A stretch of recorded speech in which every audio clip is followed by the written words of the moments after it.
Yo,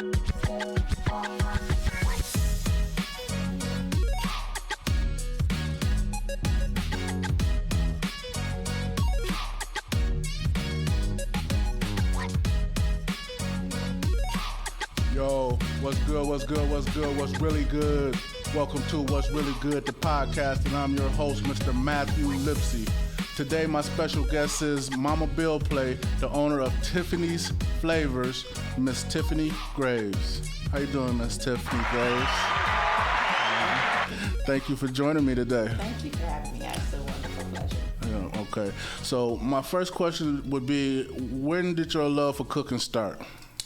I would say probably as a teenager, into adulthood, having to cook for my children.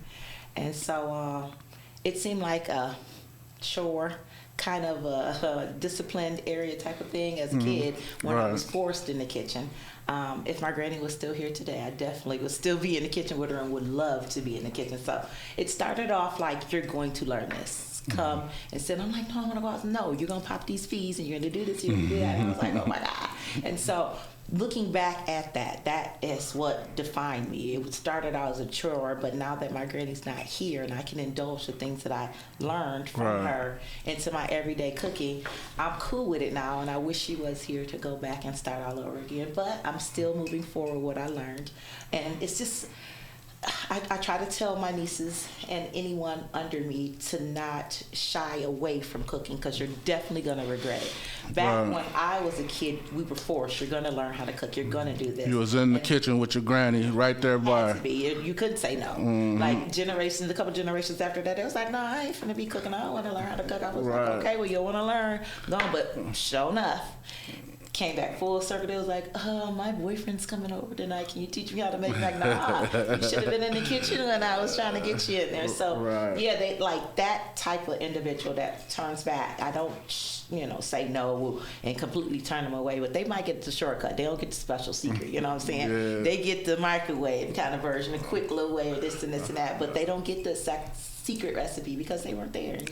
And I tried to teach you, but so I still help in some type of way that I can. But at that point now, it's time for you to learn for yourself. But that's where my joy from cooking came from, was cooking for my children and seeing how happy they were. And I would go to friends and family house, and their kids were eating their vegetables. I made my vegetables fun, and my kids always ate my vegetables.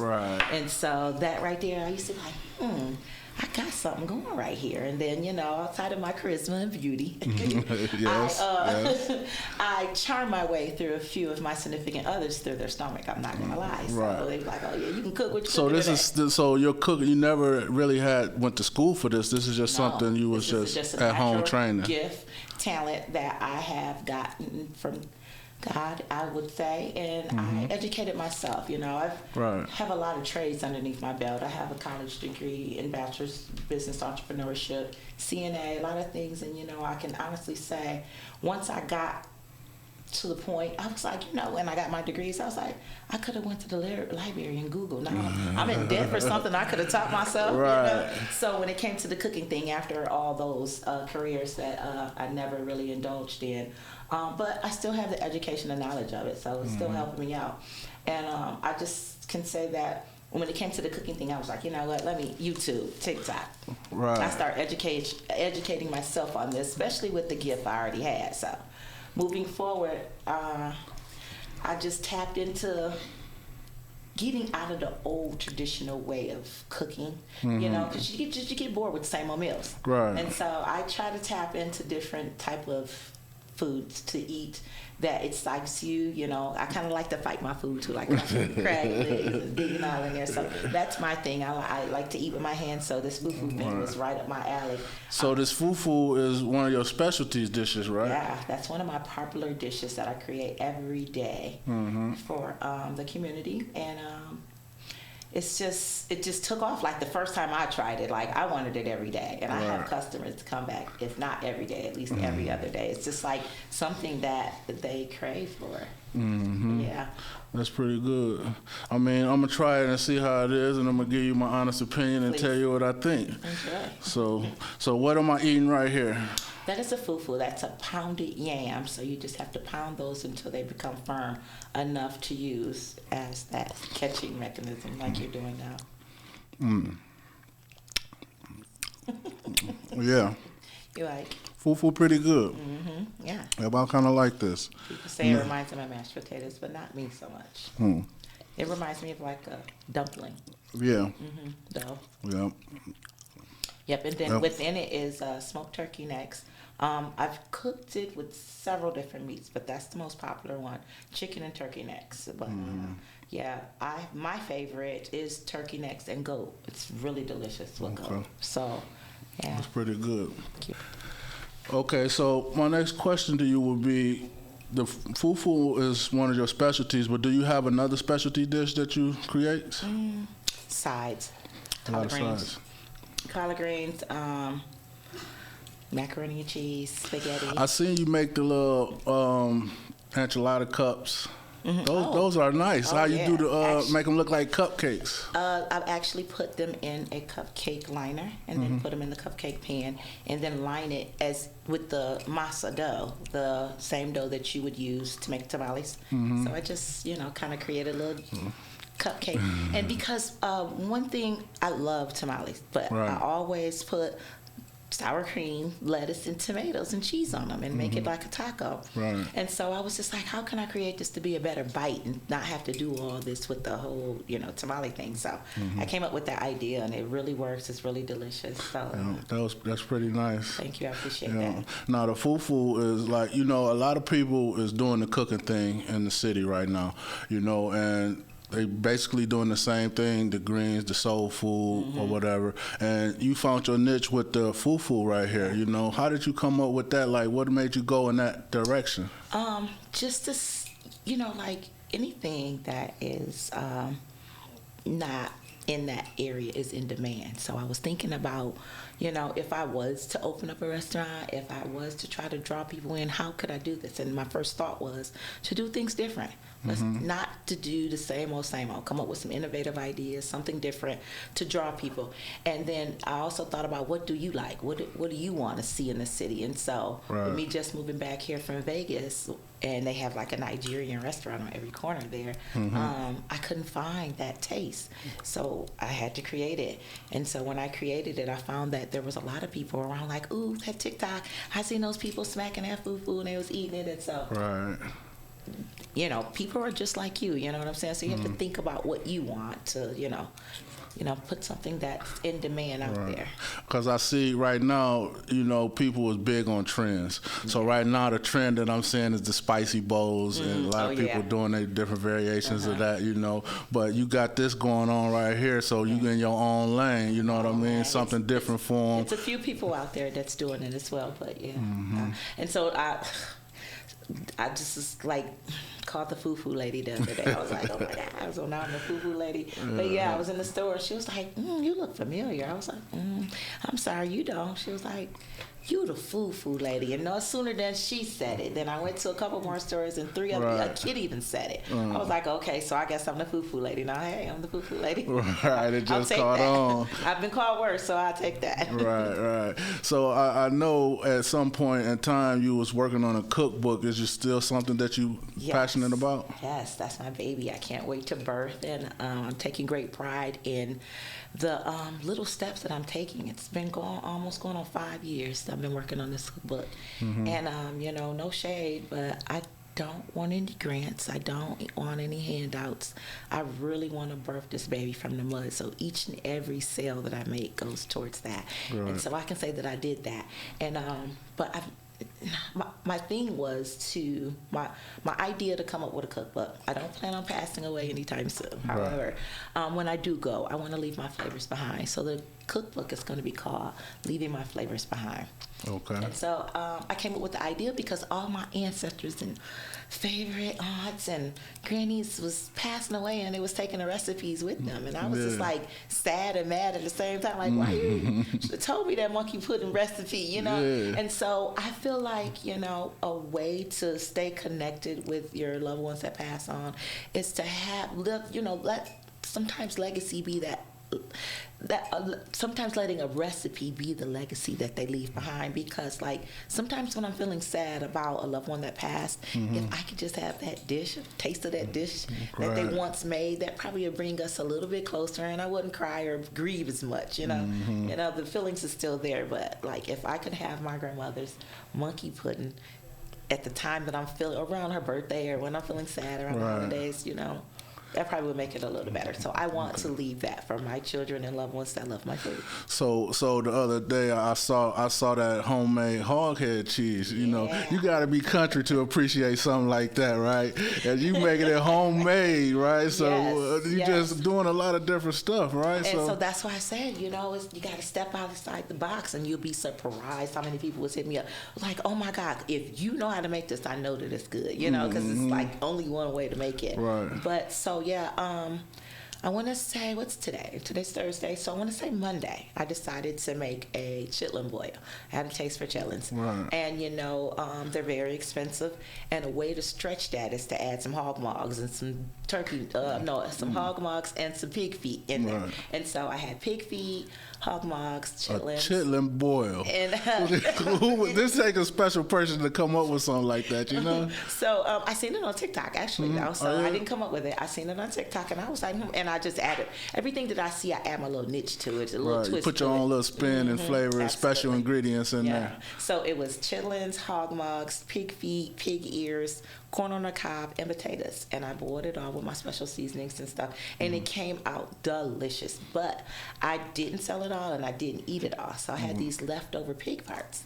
So I boiled them a little bit longer, and I took, but I had some pig skin in the freezer because I like to deep fry it and make my own skins a lot. Right. And so the best way, I used to make the head hog cheese, but I used to buy gelatin because, you know, it has to have that jello. Yeah, to stick together. Yeah, I found out if you boil your pig skins and blend them up separately with a little flour and water and then add it into the rest of the mixture, that will form. So you don't need gelatin. I was wondering, I never seen. That's the game there. Now she just gave y'all a little, dropped a jewel on y'all now. So. Yeah, and so when I be doing my videos, everybody go, slow down. I wanted to say, nah, you're going to have to buy that cookbook. So, that was the freebie right here. Yeah. All right, okay. So, what about the seasonings, though? You got your own line of seasonings? I have my own line of seasonings for collard greens, but I've noticed it's the same seasonings that I use in my roast, I use on my beans, and so I was just going to name it a collard green seasoning, but it's collard green seasoning plus more.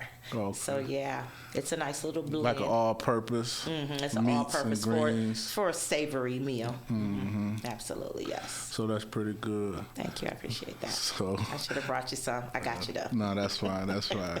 All right. So you got your thing going on with the cooking and all that. That's pretty good. It's real good. You know, a lot of people in the city say they don't get the support that they're looking for. You know, what do you feel? How do you feel the people is accepting your cooking? It's all about, like I said, finding what's in demand and what people are interested in. So like I said, you got to deep dig down in yourself and figure out what you would want, and then ask other people what they want. But one thing is all about marketing. You have to know how to market your product. Right. And one thing I can say that I've learned from my son Sam, and I can say is like when one person comes and buys it, I say, hey, tag me in that post, taste it, give me a rating, and I'll give you, $5-10 off your next meal. And so they be looking forward, especially if it's a $15 meal. Next time they come back, you only got to pay $5. So it's all about marketing and throwing that niche out there. And so outside of that, it's flavorful and they like it, they enjoy it. And a lot of people don't like to cook, and a lot of people don't know how. So really totally not interested too much in going any further than what I got going on now. And cookbook. So after I do my cookbook, I had an idea to do each one of my kids their own cookbook at certain ages, birthdays or Christmas or something. Right. Yeah, so because they all have their own thing that they like for me. So yeah, I know you got the family, calling you, cook me this, cook me that. I want a breakfast pizza, do this, Absolutely, so yeah. You stay in the kitchen and you stay whipping up some nice creations, nice dishes for them. So yes, I do. I could just go to make a cup of coffee and I'm making a 4-course meal. I don't know what it it is. I love cooking. Right. Yeah, I can cook all day. I cook every course, every day almost. Breakfast, lunch, and dinner. You stay in the kitchen. I stay in the kitchen. I mean, it's a job and you love it, so you don't work a day in your life. Yeah. And even if I'm not selling it, I'm still in the kitchen cooking. Yeah. And I stay home alone. So yeah, that's cool. That's kind of weird, but that's all right. So somebody's always stopping by. Yeah. What you cooking today? Well, I cooked this today for you. Cook this today, okay. Yeah, I wanted you to try it. All right, so the cookbook coming soon. It's a new year, right? What's your plans coming up? Well, I plan on moving back to Vegas just for the winter months. So a few weeks from now, I'm moving back to Vegas, and I'll be back in May. So I can dibble and dabble. Because, like, when I moved here, I didn't know I was the glue until I left. Everybody, well, who else is going to go to eat? Right. You know, who doing Thanksgiving? Who doing? Because I was like, well, if I'd have known, I probably would have never left. And so the same thing in Vegas. Now they missing me. They're like, when you coming back? And, you know, like, why wait to retire to have that vacation home? So, and I really don't do well with the winter months. You know, that's one of the reasons why I originally moved. But once my adult children started having children, I decided to come back, try to help them out a bit. But they got it. They got it. And so I want to go back there and spread my love, because my Vegas friends on social media are like, girl, you know I miss your greens. When did you come back? Can you ship me some? So, yeah, I'm going to go back and indulge there, because why not? The more the merrier. Okay, so have you thought about like a trailer doing shows and events, or a brick and mortar? Where you see yourself taking this cooking thing to? I don't see myself opening a restaurant. I don't like the hustle and bustle of it. I think like that was still my passion. You know, remember when Dips used to just have her own meal and she'll cook whatever she felt like that day? Yeah. If I was to do something, it may be a food truck for one, like brunch or dinner, maybe even breakfast. But it would just not. It wouldn't be an all day hustle bustle thing. Because like I said, I would definitely that would still my niche. I mean, that was still my passion. And then I think I would start losing my niche. I would stop. You know how like a lot of people in your family, they used to cook real bomb when they were younger, and now they're older, because you just be like, I'm sick of it. I don't even know how to make it no more. So I don't want that to happen with me. Okay. So, yeah. I understand. And then another thing I was thinking about doing was probably like having classes on how to cook. I could see myself doing that. Yeah. Yeah, that's something nice. You know, teaching this younger generation how to cook them good meals, and you know, because this younger generation, they so much into eating out and fast food and stuff, they can't go in the kitchen and whoop their man up a good meal, a good home cooked meal, down south cooking type. I have empty cabinets and an empty refrigerator though. Yeah, put it together. Like, you know, that wasn't in there when I just went in there. Whip up a masterpiece for 'em. It was in there. Yeah, so you say you stay in the kitchen though, but you look good. You know, you stay. How you look so good? You know, eating all this food, this good food you got. It's in moderation. You just don't indulge in gluttony. You know what I'm saying? So, but I've never been a big eater. I love to eat, but I'm not a big eater. I've never ate a whole plate of food, actually. Yeah, just sample it while you're cooking it a little bit. And I think that's because I sample while I'm cooking it. Even if I didn't cook that day and I went out somewhere, I just never been a big eater. Never drank a whole can of pop. I don't know. I just can't. And so I tried to do, and I wish I could do a food eating contest. I can't do it. First bite and full. Right. So yeah, I have to take it really, really slow. I guess maybe I have a small stomach. I don't know, but never been a big eater. Right. So what you doing your own thing, right? Have you tasted other people cooking? Like, cause there's a lot of people cooking right now. You know what I mean? Selling their food. I'm seeing a different stuff and this and that. Have you tried different people's stuff? Yeah, I definitely try to support as much as I can. But like I said, I'm not a big eater. But what I do like is going to other cities for some reason. Whenever I'm there, you know, TikTok's the new Google, you know, like, hey, what's going on in the city? So when I just go to different cities, I travel a lot. So when I go to other cities and I just go into TikTok and I'm like, hey, and I'm all foodie. I go there, I eat, take a couple bites, and then I take it back to the hotel and I finish it. But yeah, and I did it a lot in Vegas. When I tell you, I probably been to almost every restaurant there. Yeah, me and Bates, rest in peace, baby. We went through there. Yeah, and so it's fun to do that. But you have to, but And I would love to do it more, but with me being so busy at home cooking, I can't. So I should start taking some time away. And also but lately what I've been doing, I was like, hey, service for a service. Right. You come some of this and I get some of that. So yeah, right. That's what I've been trying to do lately. So with so many people doing it, right, what do you think about a Kalamazoo reality show, like a cook-off? You know, because they got the chili cook-off coming down at Louis, right? The gumbo thing they do every year, so that's cool. But a cooking competition like a reality show just for Kalamazoo, we'll get a couple people, you know, to participate and stuff like that. Hit me up. I would love to. But I've been trying. No one would indulge. They'd be like, here, over here. And so as soon as I say, send 25, send 15, there's an entry free, they ghost me. All interest gone. Yeah. And so, I was going to do a collard green contest this summer out at Spring Valley. Yeah, something like that, you know, just something like, you know, get the people out and, you know, have some fun with it. Yeah, they wouldn't. Send it to the Food Network, you know, you might get a big break. Yeah. That's what I wanted to do, but everybody was like, I'm with you. You can't beat my greens. I was like, yeah, come on, let's go. Yeah, let's see. You know, you talking, we finna see. Yeah, walk that walk. Yeah, I hear you. They never came through. Okay, so I understand what you're talking about, right? It's the same deal with me right now with the show. You know what I'm saying? So when I first initially asked you to be on the show, tell me what was your thoughts? Like, can you come on What's Really Good? I want to have a conversation. What's your first thoughts? Absolutely. It was a no-brainer, hands down. But but my first thought was like, what are we going to talk about? I didn't think it was going to be me. I thought you were going to have a topic you wanted me to indulge in. So no, you the star of the show. This is all about you. You know, we want to hear about you and what you got going on. So that's for the people that come after you, know, because I'll be trying to get different people to come on and ask some different guests, you know, just to showcase what they got going on, and you know, and help them out a little bit, and we help each other just like that, you know. So I'm glad you came on. You know what I mean? I'm glad to have this conversation with you. Pleasure. The pleasure's all mine. Yeah, you know how you always see on TV, like, yeah, we go way back. You be like, I'll be like, oh no, they don't. But like, we go all the way back. So way back. Well, a lot of people don't know that, though. You know what I mean? We so do. It's all good, right? I appreciate your blessings. Yeah, I'm glad you came on and we had a conversation. So tell the people where they can find you at and get some of this good fufu. Yes. It's Tiffany Flavors, Tiffany Graves on Facebook. You can hit me up at 269-550-6740 or email me at mamabillplay@gmail.com. All right. Blessings. Thank you. There you go. There you go. You know where to go to now. I want to thank everybody for tuning in, man. That's the end of the show. This is What's Really Good, the podcast. I'm your host, Matthew Lipsy. Y'all have a good one.